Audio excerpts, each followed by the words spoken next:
சமுதாயத்தைச் சார்ந்த அனைத்து மக்களுக்கும் தேமுதிக தலைவர் கேப்டன் விஜயகாந்த் ஈஸ்டர் திருநாள் வாழ்த்துக்களை தெரிவித்துக் கொண்டுள்ளார். வாழ்க்கையில் சத்தியம் சில நேரங்களில் தோற்பது போல் தோன்றினாலும் இறுதியில் வென்றே தீரும் என்பதுதான் இப்பெருவிழா மக்களுக்கு உணர்த்தும் செய்தியாகும் என்றும் அவர் குறிப்பிட்டுள்ளார். எனவே தாம் ஒவ்வொருவரும் அவரவர் லட்சியங்கள் நிறைவேற உழைக்கும் போது சில பின்னடைவுகள் ஏற்படலாம் என்று தெரிவித்துள்ள கேப்டன், அதனால் மனம் தளர்ந்து போகாமல் விடாமுயற்சியுடன் போராடினால் வெற்றி நிச்சயம் என்பதே உண்மை என்றும் கூறியுள்ளார். ஒரு தனி மனிதன் தன்னை நேசிப்பதைப் போலவே பிற உயிர்களையும் நேசிக்க வேண்டும் என்ற போதனையை உலகிற்கு உணர்த்தியவர் இயேசு கிறிஸ்து என்றும், எனவே எல்லா மக்களிடமும் நாம் ஜாதி மத பேதமின்றி ஒற்றுமையுடன் ஒன்றுபட்டு வாழ வேண்டும் என்றும் அவர் கேட்டுக் கொண்டுள்ளார். உலகில் அமைதி நிலவ, மனித நேயம் தழைக்க ஈஸ்டர் திருநாள் ஒரு இன்ப திருநாளாக மலரட்டும் என்று கூறியுள்ள கேப்டன் விஜயகாந்த், தம்மாலான உதவிகளை ஏழை எளியவர்களுக்கு செய்திட வேண்டும் என்று கேட்டுக் கொண்டுள்ளார். மதுரையில் இன்று மாலை நடைபெறும் தேமுதிக தேர்தல் அறிக்கை விளக்க பொதுக்கூட்டத்தில் திருமதி பிரேமலதா விஜயகாந்த் கலந்து கொண்டு சிறப்புரையாற்றுகிறார். தேமுதிக தலைமையில் ஆட்சி அமைந்தால் மேற்கொள்ளும் நடவடிக்கைகள் என்ன என்பது தொடர்பாக 2 பகுதிகள் அடங்கிய தேமுதிக தேர்தல் அறிக்கை வெளியிடப்பட்டுள்ளது. இது தொடர்பான விளக்க பொதுக்கூட்டம் தமிழகத்தின் அனைத்து மாநகராட்சிகளில் நடைபெற்று வருகிறது. இந்த நிலையில் மதுரையில் இன்று நடைபெறும் தேமுதிக தேர்தல் அறிக்கை விளக்க பொதுக்கூட்டத்தில் திருமதி பிரேமலதா விஜயகாந்த் கலந்து கொண்டு சிறப்புரையாற்றுகிறார். இதனை முன்னிட்டு அங்கு மேடை அமைக்கும் பணியில் தொண்டர்கள் தீவிரமாக ஈடுபட்டு வருகின்றனர். தொடர்பு கொள்ள முடியாத முதலமைச்சராக ஜெயலலிதா இருப்பதால் தமிழகத்தின் வளர்ச்சிக்கு தேவையான திட்டங்களை செயல்படுத்த முடியவில்லை என மத்திய அமைச்சர் பியூஷ் கோயல் குற்றம் சாட்டியுள்ளார். பல மாநிலங்களில் நிறைவேற்றப்பட வேண்டிய மின் திட்டங்கள் தொடர்பாக அங்குள்ள முதலமைச்சர்கள் மற்ற அமைச்சர்களுடன் பேசி வருவதாகவும், ஆனால் தமிழகத்தில் மட்டும் முதலமைச்சர் மற்றும் அமைச்சர்களை தொடர்பு கொள்ள முடியவில்லை என்றும் அவர் கூறினார். தமிழகத்தில் ஆட்சி மாற்றம் ஏற்பட்டால் மட்டுமே மின்துறையில் சீர்திருத்தங்கள் மேற்கொள்ள முடியும் என்று பியூஷ் கோயல் தெரிவித்துள்ளார். உத்தரகாண்டில் குடியரசுத் தலைவர் ஆட்சி அமல்படுத்தப்பட்டுள்ளது. பெரும்பான்மையை நிரூபிக்க நாளை வரை ஆளுநர் கே பால் கெடு விதித்திருந்த நிலையில் திடீர் திருப்பமாக மத்திய அரசு இந்த நடவடிக்கையை எடுத்துள்ளது. பிரதமர் மோடி தலைமையில் நடைபெற்ற அமைச்சரவை கூட்டத்தில் எடுக்கப்பட்ட இதற்கான முடிவை செயல்படுத்தி குடியரசுத் தலைவர் பிரணாப் முகர்ஜி இன்று உத்தரவிட்டுள்ளார். உத்தரகாண்டில் ஆளும் காங்கிரஸ் கட்சியிலிருந்து 9 அதிருப்தி எம்எல்ஏக்கள் பாஜகவுடன் சேர்ந்து அரசுக்கு எதிராக போர்க்கொடி தூக்கினர். இதனால் ஆளும் காங்கிரஸ் அரசு பெரும்பான்மையை இழந்தது. உத்தரகாண்டில் குடியரசுத் தலைவர் ஆட்சியை அமல்படுத்தி இருப்பதன் மூலம் ஜனநாயக படுகொலையை மத்திய அரசு அரங்கேற்றியுள்ளதாக காங்கிரஸ் கட்சி கண்டனம் தெரிவித்துள்ளது. ஜனநாயகத்தின் மீது பாஜகவிற்கு துளியும் நம்பிக்கை கிடையாது என்பதை இது காட்டுவதாக அந்த கட்சி கூறியுள்ளது.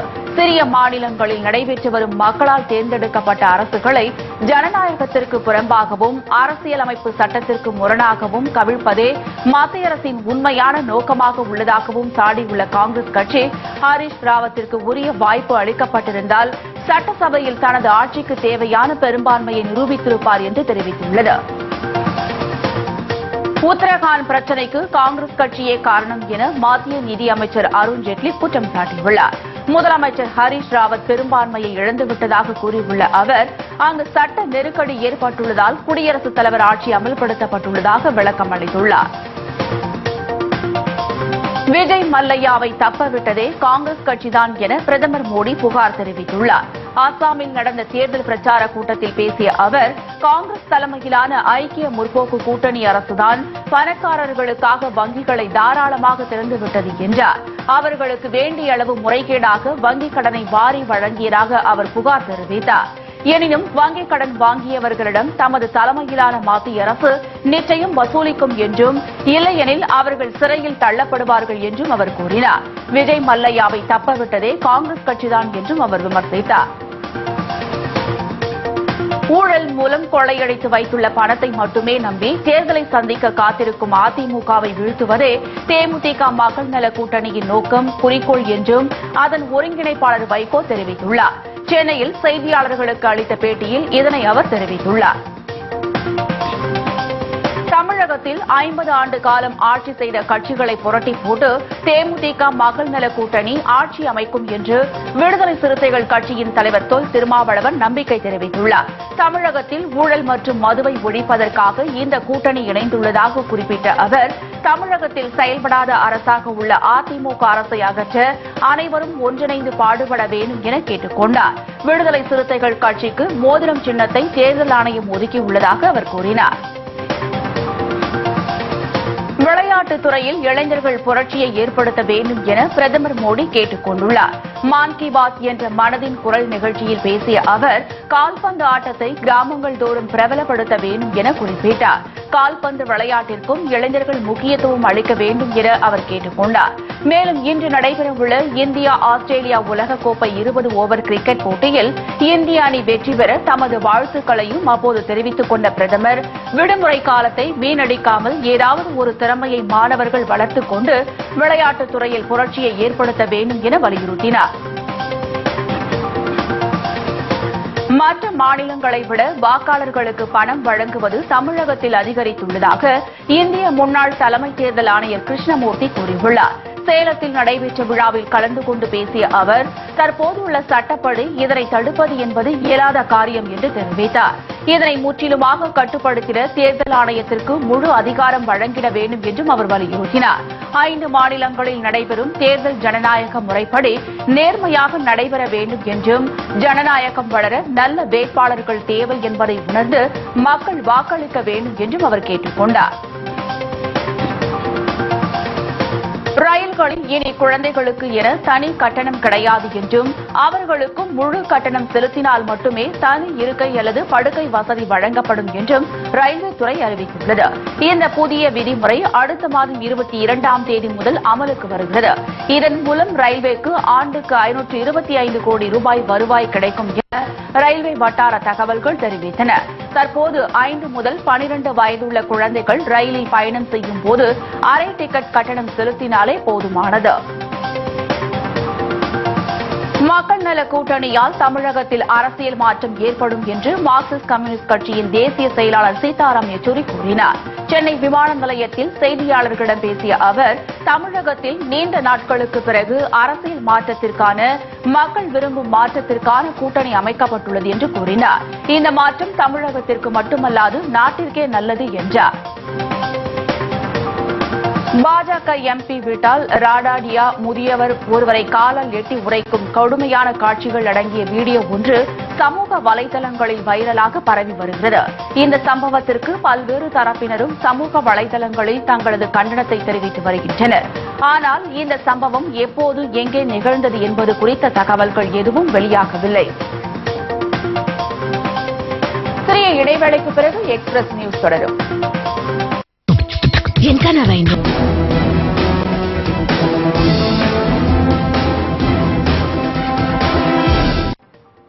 எக்ஸ்பிரஸ் நியூஸ் தொடர்கிறது. நெல்லை மாவட்டம் தென்காசி அருகே ஒருதலை காதலால் காதலியை அரிவாளால் தாக்கி காயப்படுத்திய மாணவன் தூக்கிட்டு தற்கொலை செய்து கொண்டார். இது தொடர்பாக தொடர்வண்டி காவல்துறையினர் விசாரணை மேற்கொண்டு வருகின்றனர். எண்ணூர் மற்றும் அதனை சுற்றி அமைந்துள்ள துறைமுகம் மற்றும் பல்வேறு தொழிற்சாலைகளிலிருந்து வெளியேறும் கழிவுநீர் மற்றும் சாம்பல் கழிவுகளால் முகத்துவாரம் தூர்ந்து மீன்வளம் இன்றி தங்கள் வாழ்வாதாரம் பாதிக்கப்பட்டுள்ளதாக மீனவர்கள் கவலை தெரிவித்துள்ளனர். இதனால் சுகாதார சீர்கேட்டை தடுக்க சுற்றுச்சூழல் மற்றும் மாசு கட்டுப்பாட்டு வாரியம் நடவடிக்கை எடுக்க வேண்டும் என மீனவர்கள் கோரிக்கை விடுத்துள்ளனர்.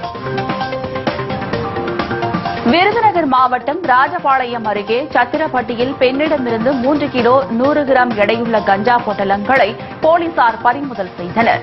ராஜபாளையம் வடக்கு காவல் நிலைய போலீசாருக்கு பெண் ஒருவர் கஞ்சா பொட்டலங்களும் பேருந்தில் வருவதாக தகவல் கிடைத்தது. இதனையடுத்து அங்கு விரைந்த போலீசார் சாலையில் நடந்து சென்ற பெண்ணிடம் சோதனை செய்ததில் அவரிடம் கஞ்சா பொட்டலங்கள் இருப்பதை கண்டறியப்பட்டு கைது செய்தனர். விழுப்புரம் மாவட்ட காவல்துறை கண்காணிப்பாளர் அலுவலகம், ஆட்சியர் அலுவலகம் அருகே உள்ள அரசு குடியிருப்பில் பேராசிரியர் வீட்டிற்கு தீ வைக்கப்பட்டது. இதில் வீட்டில் இருந்து பல லட்சம் ரூபாய் மதிப்பிலான பொருட்கள் எரிந்து நாசமானது. வீட்டில் தங்கம், வெள்ளி கிடைக்காததால் திருடர்கள் செய்த அட்டூழியமாக அல்லது முன் விரோதம் காரணமா என காவல்துறையினர் தீவிர விசாரணை நடத்தி வருகின்றனர். திருவாரூர் அருகே மின் கட்டணம் செலுத்தாத கிராமங்களில் மின் இணைப்பு துண்டிக்கப்பட்டதை அடுத்து குடிநீர் விநியோகம் நிறுத்தப்பட்டுள்ளதால் கிராம மக்கள் பாதிக்கப்பட்டுள்ளனர். திருவாரூர் மாவட்டத்தில் உள்ள கிராம பஞ்சாயத்துகளுக்கு மின் கட்டணம் செலுத்துவதற்கான நிதியை கடந்த 2.5 ஆண்டுகளாக மாவட்ட நிர்வாகம் விடுவிக்கவில்லை என கூறப்படுகிறது. இதனால் அந்த மாவட்டத்தில் உள்ள பல கிராம பஞ்சாயத்துகளுக்கான மின் கட்டணம் சுமார் 40 லட்சம் வரை செலுத்தப்படாமல் உள்ளதால் பல ஊராட்சிகளுக்கு மின் இணைப்பை துண்டித்து மின் வாரியம் அராஜகத்தில் ஈடுபட்டுள்ளது. இதனால் குடிநீர் கிடைக்காமல் பொதுமக்கள் தவித்து வருகின்றனர். கோவை ரயில் நிலையத்தில் உரிய ஆவணங்களின்றி கொண்டு செல்லப்பட்டு 50 லட்சம் ரூபாய் மதிப்பிலான தங்கக்கட்டிகளை போலீசார் பறிமுதல் செய்தனர். இதேபோல் நாமக்கல் மாவட்டத்தில் இருவேறு இடங்களில் நடத்தப்பட்ட வாகன தணிக்கையில் 18,31,000 ரூபாய் பணத்தை பறக்கும் படை அதிகாரிகள் பறிமுதல் செய்து அரசு கருவூலத்தில் ஒப்படைத்தனர். புதுக்கோட்டையில் இருசக்கர வாகனத்தில் கொண்டு செல்லப்பட்ட 1,75,000 ரூபாய் பணத்தை அதிகாரிகள் கைப்பற்றினர். மயிலாடுதுறை அருகே மங்கைநல்லூரில் உரிய ஆவணமின்றி மினி லாரியில் கொண்டு செல்லப்பட்ட 31 சிலிண்டர்கள் 31 அடுப்புகள் ஆகியவற்றை பறக்கும் படை அதிகாரிகள் பறிமுதல் செய்து விசாரணை நடத்தி வருகின்றனர். தமிழ் திரைப்பட தயாரிப்பாளர்கள் சங்கத்தின் பொதுக்குழு கூட்டம் சென்னை எழும்பூரில் நடைபெற்றது. ஏராளமான தமிழ் திரைப்பட தயாரிப்பாளர்கள் கலந்து கொண்ட இக்கூட்டத்தில் ஒரு ஆண்டிற்கு மேல் சந்தா செலுத்தாதவர்களை சங்கத்திலிருந்து நீக்குவது உள்ளிட்ட பல்வேறு தீர்மானங்கள் நிறைவேற்றப்பட்டன. மேலும் கூட்டத்தில் பேசிய நடிகர் மன்சூர் அலிகான் திருட்டு விசிடி ஒழிக்கப்பட வேண்டும் என்று கூறினார். பொன்னேரி அருகே தண்டவாளத்தில் விரிசல் ஏற்பட்டதால் சென்னை கும்மிடிப்பூண்டி இடையேயான மார்க்கத்தில் ரயில் சேவை பாதிக்கப்பட்டது. கண்டிகை பகுதியில் தண்டவாளத்தில் இருந்த விரிசலை பார்த்த பொதுமக்கள் ரயில் நிலையத்திற்கு தகவல் அளித்தனர். அப்போது சென்னையிலிருந்து கும்மிடிப்பூண்டி நோக்கி சென்ற மின்சார ரயில் உடனடியாக தண்டவாள விரிசல் இருந்த பகுதியில் நிறுத்தப்பட்டது. இதனையடுத்து மின்சார ரயில்கள் மற்றும் விரைவு ரயில்களும் ஆங்காங்கே நிறுத்தப்பட்டன. பின்னர் ரயில்வே ஊழியர்கள் சம்பவ இடத்திற்கு வந்து தண்டவாள விரிசலை சரி செய்யும் பணியில் ஈடுபட்டதைத் தொடர்ந்து 1 மணி நேரத்து தாமதத்திற்கு பிறகு ரயில்கள் சென்றன. சமயபுரம் அருள்மிகு மாரியம்மன் கோவிலில் பூசாத்தும் விழா வெகு சிறப்பாக நடைபெற்றது. திருச்சி மாவட்டம் சமயபுரம் மாரியம்மன் கோவில் மிகவும் பிரசித்தி பெற்றதாகும். இக்கோயிலில் ஆண்டுதோறும் பூச்செறிதல் விழா நடைபெறுவது வழக்கம்.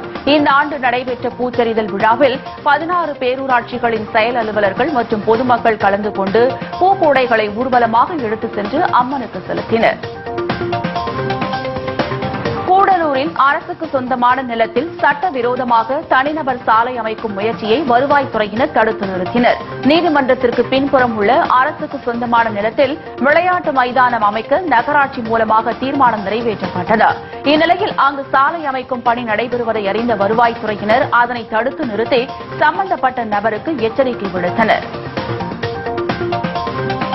கொடைக்கானலில் உள்ள பேரிஜம் ஏரிக்கு சுற்றுலா பயணிகள் செல்ல அனுமதி மறுக்கும் வனத்துறை அதிகாரிகளை கண்டித்து அங்குள்ள சோதனைச் சாவடியை பொதுமக்கள் முற்றுகையிட்டு போராட்டத்தில் ஈடுபட்டனர். இதனால் அப்பகுதியில் சுமார் 2 மணி நேரம் போக்குவரத்து பாதிக்கப்பட்டது. மிக குறைந்த அளவிலான எண்ணிக்கையில் மட்டுமே வாகனங்கள் அனுமதிக்கப்படுவதால் மற்ற சுற்றுலா பயணிகள் ஏமாற்றம் அடைவதாக பொதுமக்கள் குற்றம் சாட்டினர். வேலூர் மாவட்டம் திருப்பத்தூரில் தேமுதிகவின் ஆலோசனைக் கூட்டம் நடைபெற்றது. மாவட்ட கழக செயலாளர் ஹரிகிருஷ்ணன் தலைமையில் நடைபெற்ற இக்கூட்டத்தில் நடைபெறவுள்ள சட்டமன்ற தேர்தலில் கேப்டனை முதல்வராக அனைவரும் அயராது பாடுபடுவது என்று தீர்மானிக்கப்பட்டது. இக்கூட்டத்தில் கழக நிர்வாகிகள் தொண்டர்கள் பலர் கலந்து கொண்டனர். சட்டமன்ற தேர்தலில் 100% வாக்குப்பதிவை நடைமுறைப்படுத்த வேண்டும் என்பதில் தேர்தல் ஆணையம் முனைப்பாக உள்ளது. இதற்காக பல்வேறு நடவடிக்கைகளை மேற்கொண்டு வருகிறது. இந்நிலையில் கடலூர் மாவட்டத்தில் உள்ள 71 திருநங்கைகளுக்கு மாவட்ட தேர்தல் அதிகாரி சுரேஷ்குமார் வாக்காளர் அடையாள அட்டைகளை வழங்கினார். மேலும் திருநங்கைகள் சார்பில் வாக்காளர் விழிப்புணர்வு நிகழ்ச்சியும் நடத்தப்பட்டது. கன்னியாகுமரி அருகே உரிய ஆவணங்களின்றி கொண்டு செல்லப்பட்ட 6 லட்சம் ரூபாய் பணத்தை தேர்தல் பறக்கும் படை அதிகாரிகள் பறிமுதல் செய்தனர். அங்குள்ள கிராத்தூர் பகுதியில் தேர்தல் அதிகாரிகள் வாகன தணிக்கையில் ஈடுபட்டிருந்தனர். அப்போது அவ்வழியே சென்ற கேரள மாநில பதிவு எண் கொண்ட காரை மடக்கி சோதனையிட்டதில் உரிய ஆவணங்களின்றி 6,30,000 ரூபாய் பணம் கொண்டு செல்லப்பட்டது தெரியவந்தது. இதனையடுத்து பறிமுதல் செய்யப்பட்ட பணம் விளவங்கோடு வட்டாட்சியர் அலுவலகத்தில் ஒப்படைக்கப்பட்டது. ஈஸ்டர் பண்டிகையொட்டி முன்னிட்டு தமிழகம் முழுவதும் உள்ள தேவாலயங்களில் நடைபெற்ற சிறப்பு பிரார்த்தனையில் ஏராளமான கிறிஸ்தவர்கள் கலந்து கொண்டனர். இயேசு கிறிஸ்து சிலுவையில் அறையப்பட்டு உயிர்த்தெழுந்த 3ஆம் நாளை ஈஸ்டர் தினமாக கிறிஸ்தவர்கள் கொண்டாடி வருகின்றனர். அதன்படி உலகம் முழுவதும் ஈஸ்டர் தினம் இன்று கொண்டாடப்பட்டது. இதனையொட்டி நள்ளிரவு முதல் சென்னை உட்பட தமிழகத்தில் உள்ள அனைத்து தேவாலயங்களில் சிறப்பு கூட்டு பிரார்த்தனை நடைபெற்றது. இதில் ஏராளமான கிறிஸ்தவர்கள் கலந்து கொண்டு ஒருவருக்கொருவர் வாழ்த்துக்களை தெரிவித்துக் கொண்டனர். குடும்ப தகராறு காரணமாக தம்பியை அண்ணனே கொலை செய்த சம்பவம் உடுமலைப்பேட்டையில் பரபரப்பை ஏற்படுத்தியுள்ளது. எளையமுத்தூர் கிராமத்தைச் சேர்ந்தவர் ராஜமாணிக்கம் என்பவருக்கும் அவரது சகோதரர் கிருஷ்ணசாமிக்கும் இடையே குடும்ப பிரச்சனை இருந்து வந்ததாக கூறப்படுகிறது. இந்நிலையில் சகோதரர் மீது கோபமுற்ற ராஜமாணிக்கம் திடீரென அரிவாளால் அவரை வெட்டி கொலை செய்துள்ளார். இதுகுறித்து அமராவதி போலீசார் வழக்கு பதிவு செய்து விசாரணை மேற்கொண்டு வருகின்றனர். நதிநீர் இணைப்பு திட்டத்தை அறிவியல் தொழில்நுட்ப ரீதியில் செயல்படுத்த வேண்டும் என்று காந்தியவாதி அண்ணா ஹசாரே வலியுறுத்தியுள்ளார். கோவையில் செய்தியாளர்களிடம் பேசிய அவர் ஆக்கிரமிப்புக்காரர்களிடமிருந்து நொய்யல் நதியை மீட்க வேண்டியது அவசியம் என்றார். நதிநீர் இணைப்பு திட்டம் வரவேற்கத்தக்கது என்றும், ஆனால் ஒவ்வொரு நதியும் வெவ்வேறு தன்மை கொண்டுள்ளதால் இந்த திட்டத்தை அறிவியல் தொழில்நுட்ப ரீதியில் செயல்படுத்த வேண்டும் என்று அண்ணா ஹசாரே தெரிவித்தார். முன்னதாக அண்ணா ஹசாரே வருகைக்கு எதிர்ப்பு தெரிவித்து விவசாயிகள் கண்டன ஆர்ப்பாட்டத்தில் ஈடுபட்டனர். பென்னாகரம் அருகே கிணறு வெட்டும் போது கிரேன் முறிந்து விழுந்ததில் கூலி தொழிலாளிகள் பரிதாபமாக உயிரிழந்த சம்பவம் அப்பகுதியில் பெரும் சோகத்தை ஏற்படுத்தியுள்ளது. நாகனம்பட்டி கிராமத்தைச் சேர்ந்த விவசாயி மாரியப்பன் என்பவரது வீட்டில் கிணறு தோண்டும் பணி நடைபெற்று வருகிறது. இதற்காக கிரேன் உதவியுடன் 10க்கும் மேற்பட்ட கூலி தொழிலாளர்கள் பணியில் ஈடுபட்டு வந்தனர்.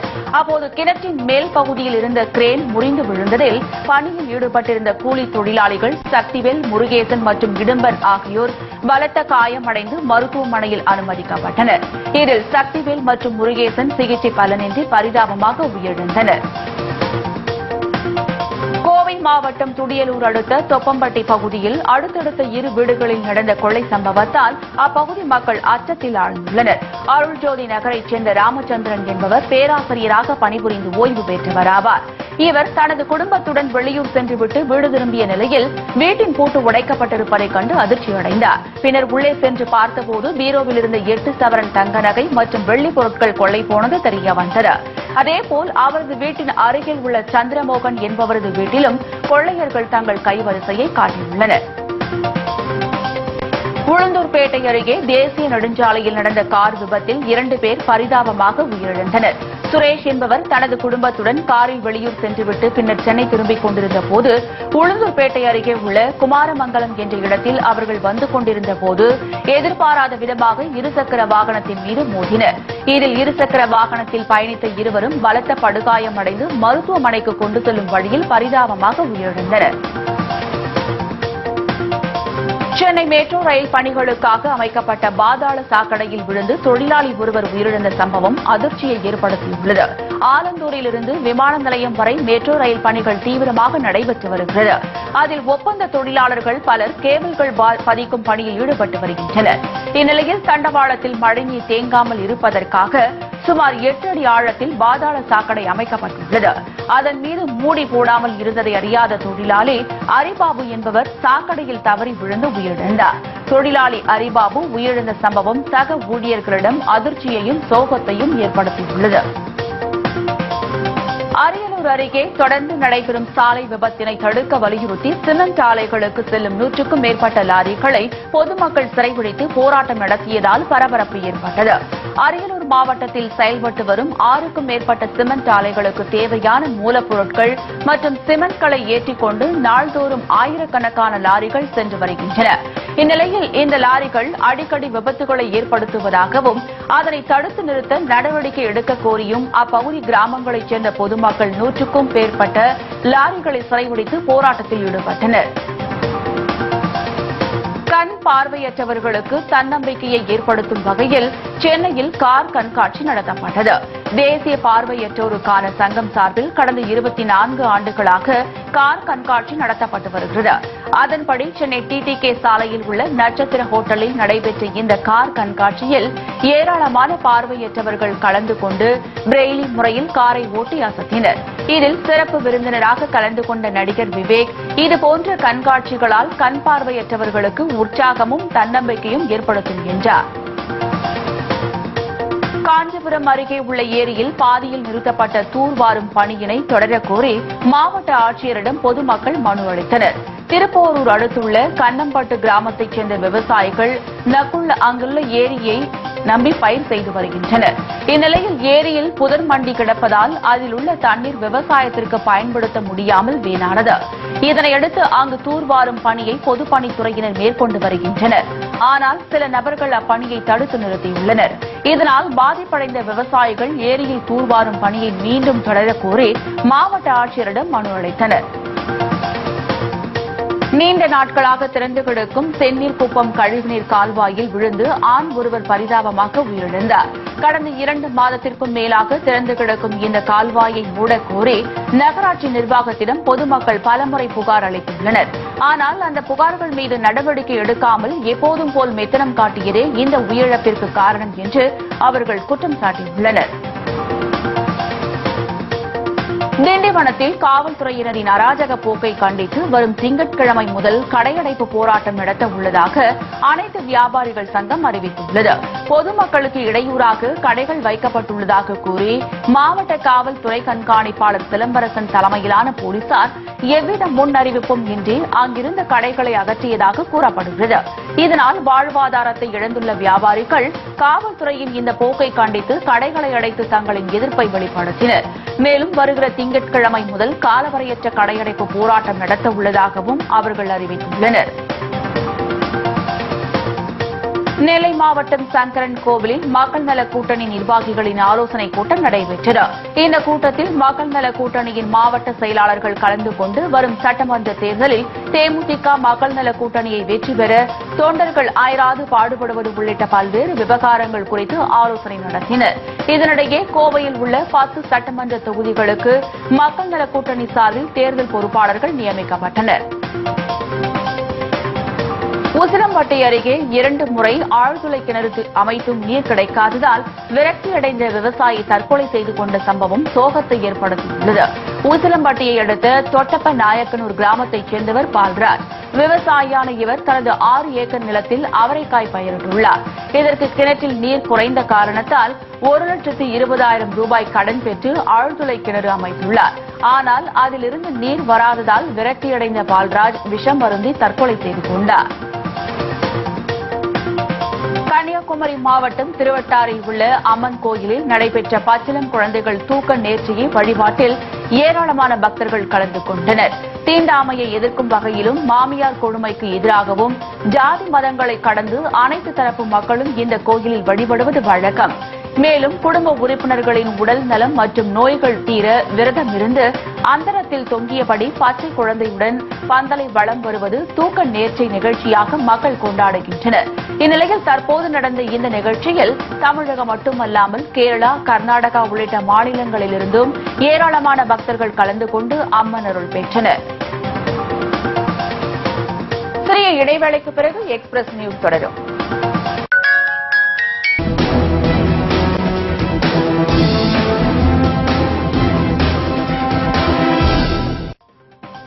எக்ஸ்பிரஸ் நியூஸ் தொடர்கிறது. தொடர்ந்து மார்க்கெட்டில் நிற்க வேண்டும் என்றால் சம்பளத்தை குறைத்துக் கொள்ள வேண்டும் என்பதை உணர்ந்துள்ளார் நடிகை ஸ்ரீதிவ்யா. வருத்தப்படாத வாலிபர் சங்கம், ஈட்டி, பெங்களூரு நாட்கள் ஆகிய படங்களுக்கு பிறகு அவரது நடிப்பில் உருவான பென்சில், காஷ்மோரோ, மருது ஆகிய படங்கள் ரிலீஸிற்கு தயாராக உள்ளது. அதே சமயம் மேலும் சில படங்களில் நடிக்க தயாரிப்பாளர்களிடம் பேசி வரும் நிலையில் முதலில் ஸ்ரீதிவ்யாவிற்கு சான்ஸ் தருவதாக சொன்ன அவர்கள் தற்போது பிரேமம் பட நாயகிகள் பக்கம் திரும்பியுள்ளனர். இதற்கு சம்பளமே முக்கிய காரணம் என கூறப்படுகிறது. இதனால் புதுமுக நடிகைகளின் வருகையை எதிர்கொண்டு தொடர்ந்து மார்க்கெட்டில் நிலைத்து நிற்க தனது சம்பளத்தை குறைத்துக் கொள்ள வேண்டும் என்ற முடிவை அவர் எடுத்துள்ளார்.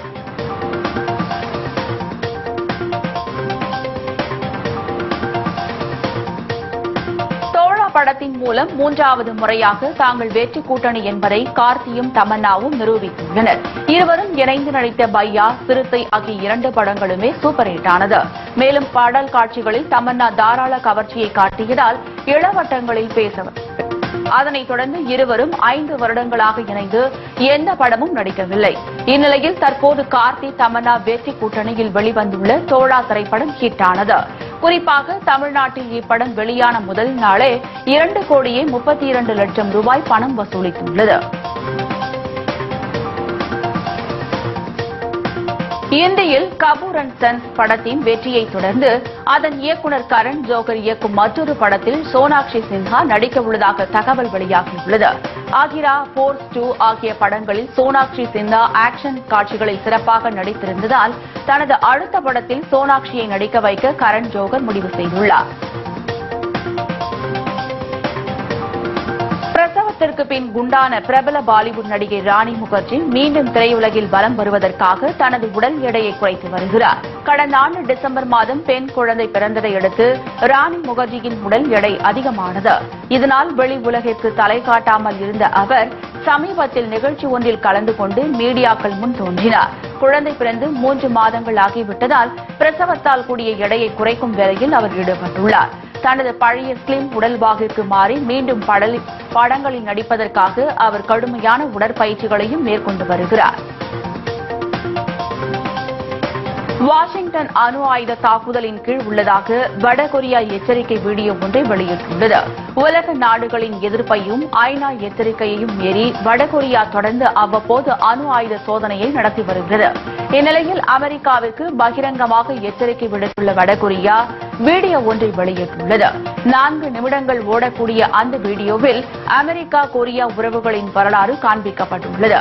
அமெரிக்க ஏகாதிபத்தியம் தங்களை நோக்கி ஒரு அடி நகர்ந்தாலும் உடனடியாக அணு ஆயுதம் மூலம் தாக்குவோம் என்று கூறப்பட்டுள்ளது. பிரசல்ஸ் குண்டுவெடிப்பு தொடர்பாக 3 பேர் மீது குற்றச்சாட்டு பதிவு செய்யப்பட்டுள்ளது. பெல்ஜியம் நாட்டின் தலைநகரான பிரசல்ஸ் நகரில் கடந்த 22ஆம் தேதி தீவிரவாதிகள் தொடர் குண்டுவெடிப்புகளை நடத்தி உலகம் முழுவதும் பரபரப்பை ஏற்படுத்தினர். இந்த தாக்குதல் தொடர்பாக நாடு முழுவதும் தீவிர தேடுதல் வேட்டை நடைபெற்று வரும் நிலையில் 6 பேர் கைது செய்யப்பட்டுள்ளதாக அங்கிருந்து வரும் தகவல்கள் கூறுகின்றன. இந்நிலையில் தீவிரவாத நடவடிக்கைகளில் தொடர்புடையதாக 3 பேர் மீது குற்றச்சாட்டு பதிவு செய்யப்பட்டுள்ளது.